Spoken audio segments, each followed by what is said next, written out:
Tá certo, disse Robert. Então vou deixar isso pra lá.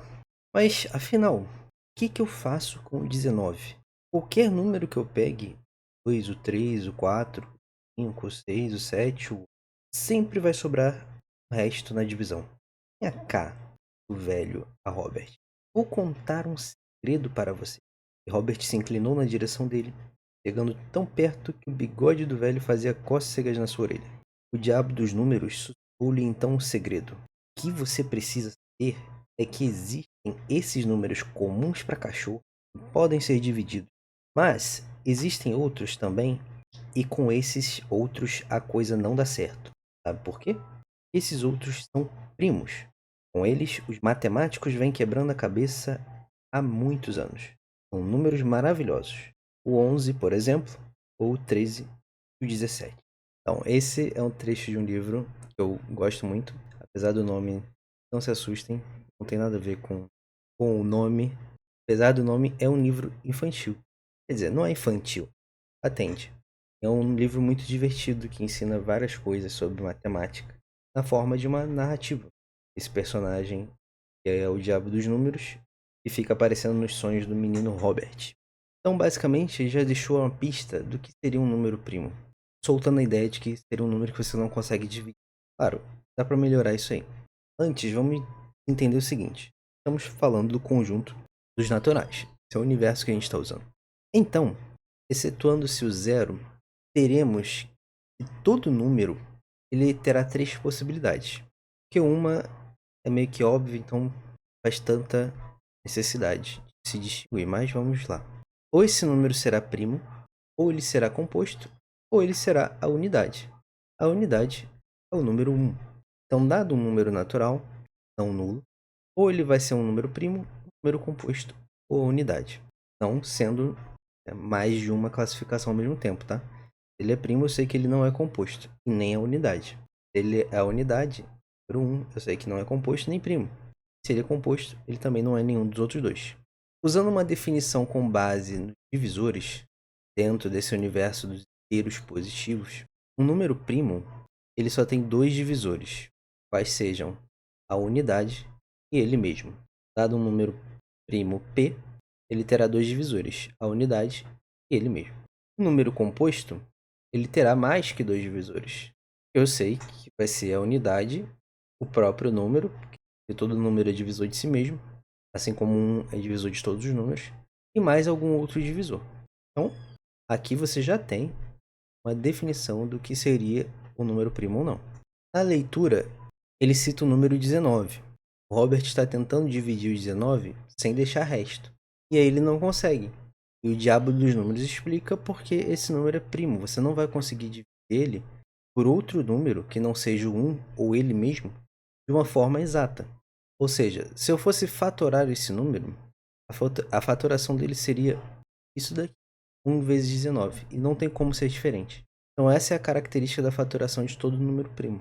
Já um número composto como o 10, eu consigo dividir ele por um outro número que não seja o 1 ou o próprio 10 e obter uma divisão exata. Nesse caso, isso mostra que o 10 é um número composto. Por exemplo, se eu fatoro o 10, ele fica como sendo 2 vezes 5. Eu poderia botar o vezes 1 para manter a coerência ali, mas sabemos que 1 é elemento neutro na multiplicação, né? Aqui a gente tem uma representação com hastes de Cuisenaire, é um instrumento pedagógico matemático, em que conseguimos ver o número composto 10, de uma forma mais geométrica.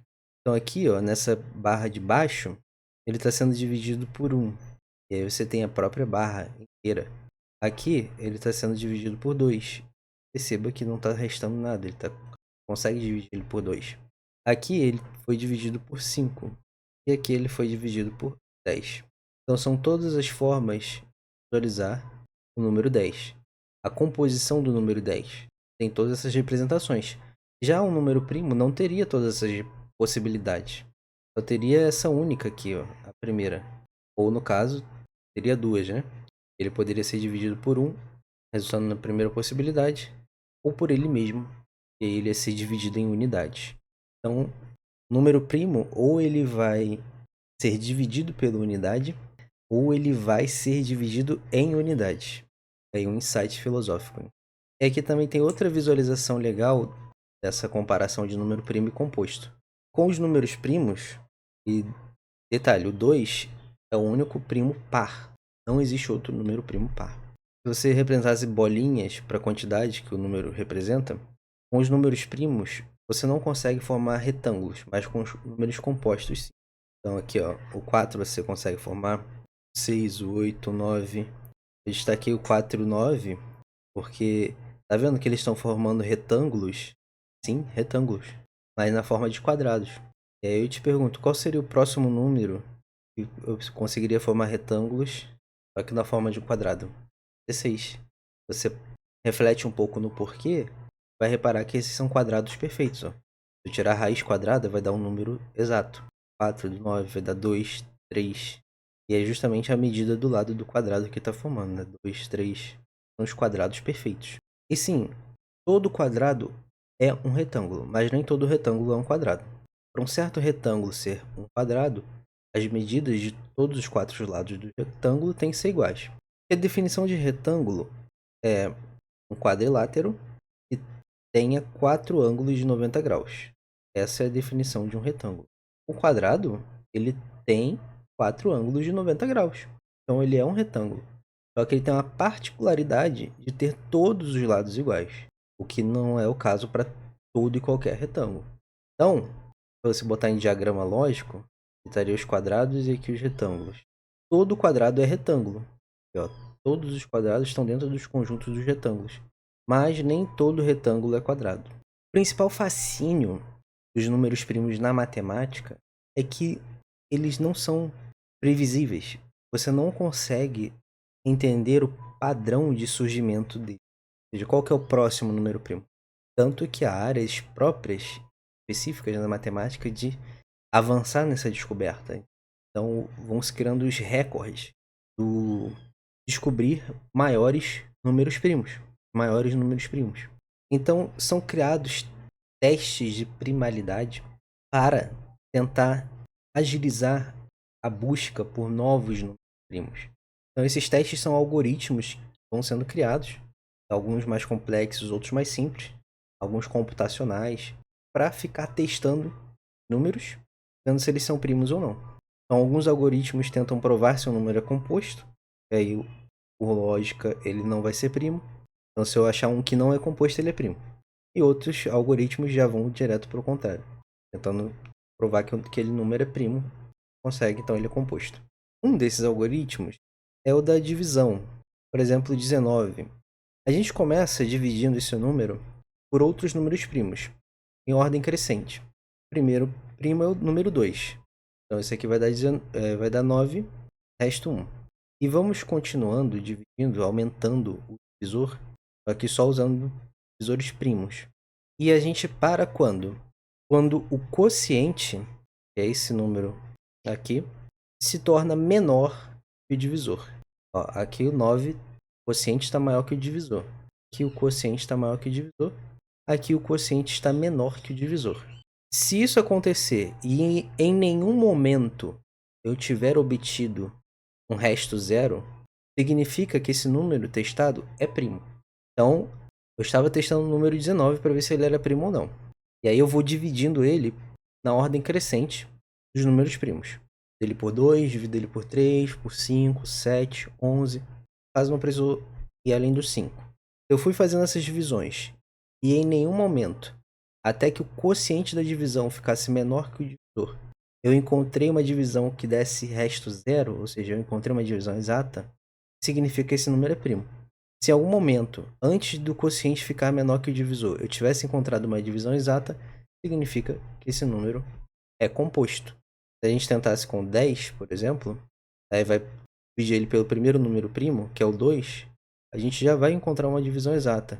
Aí já pode parar. Eu sei que o 10 não é primo, ele é composto. 15, vamos testar. Dividir ele por 2, deu o resto 1. Beleza, não deu uma divisão exata. Vamos para o próximo primo, que é o 3. E deu 5, resto 0. Então 15 também não é primo. Eu encontrei uma divisão exata, antes que o quociente ficasse menor que o divisor. Só que percebe como isso ficaria difícil para, por exemplo, se eu pego o número Eu pego esse número aqui, 1.359.875. Agora você entendeu como é que eu acho se um número é primo ou não. Sem saber de cor, né? Aí você vai lá começar, tá bom.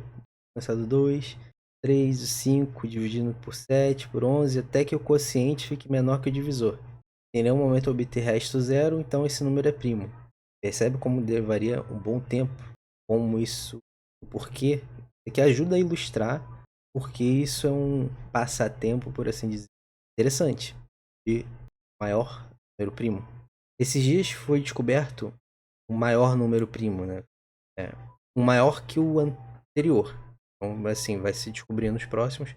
Esses dias bateram um recorde. Um matemático amador chamado Luke Duran deixou um programa, software que é focado nessa busca, rodando no seu computador e acabou descobrindo. Esse número que ele descobriu possui mais de 41 milhões de dígitos. Fizeram os cálculos, se você fosse tentar falar um dígito por segundo, esse número você levaria mais de 475 dias. Aproximadamente 475 dias para terminar de falar o número. Tão grande que é esse número. Então, o estudo dos números primos, o avanço na descoberta de maior número primo que o que se conhece atualmente, faz com que algumas áreas se desenvolvam, como por exemplo a criptografia e a área computacional, de testar poder computacional. Os hardwares também se relacionam com esse conceito matemático. E aqui, esse exemplo que eu dei serviu para assustar. Poxa, eu teria que fazer esse teste aqui por fatores primos, né? Por divisores primos. Esse aqui não. Esse aqui eu consigo te afirmar que não é primo. Simplesmente por saber critérios de divisibilidade. Já tem vídeo sobre isso. Aqui, ó, ele termina em 5. Portanto, esse número é um múltiplo de 5. Se ele é um múltiplo de 5, então ele é um número composto. Ou seja, eu consigo dividir ele por 5. E aí fere. Número primo só é divisível por 1 ou por ele mesmo. Eu consigo dividir esse número por um número além desses dois, então ele não é primo, ele é composto. O critério de divisibilidade do 5 diz que qualquer número terminado em 0 ou 5 é divisível por 5. Então esse aqui não é primo, com certeza. Tá aí uma outra utilidade dos critérios de divisibilidade. Então agora você sabe o que significa um número primo, um número composto, sabe como identificar um número primo. É aconselhável que você decore os primeiros a título de concurso ou coisas assim, para ganhar agilidade. Porque, dependendo do problema e por algum motivo você precisa de número primo ou não, saber de cor vai ajudar. É claro que dá para decorar todos, mas esses pequenos, 2 ao 13, 17, é bom que se saiba. Basicamente é o seguinte, você está bem de tabuada, ou 10, você pensa, todos os números que aparecem lá nos resultados das tabuadas são compostos, com exceção, óbvio, de quando você tem o primo vezes 1. 2 vezes 1 vai dar um número primo. 3 vezes 1 vai dar um número primo. Então, do 1 ao 10, a gente tem o 2, 3, 5 e o 7 sendo primos. Com exceção desses, todos os outros são compostos. Então, você está numa dúvida ali de um número de 2 dígitos, se você tem a tabuada dominada, você vai procurar aquele número na tabuada, mesmo mentalmente não vai achar. Por exemplo, 31. 31 você procura na tabuada e não acha. Tabuada ali do que a gente estuda. Então ele tem já fortes indícios de ser um número primo. Quando você submete ele ao teste, você vê que de fato ele é um número primo. 29. Então isso é uma dica para você bater um olho no número de 2 dígitos, pelo menos, e tentar deduzir.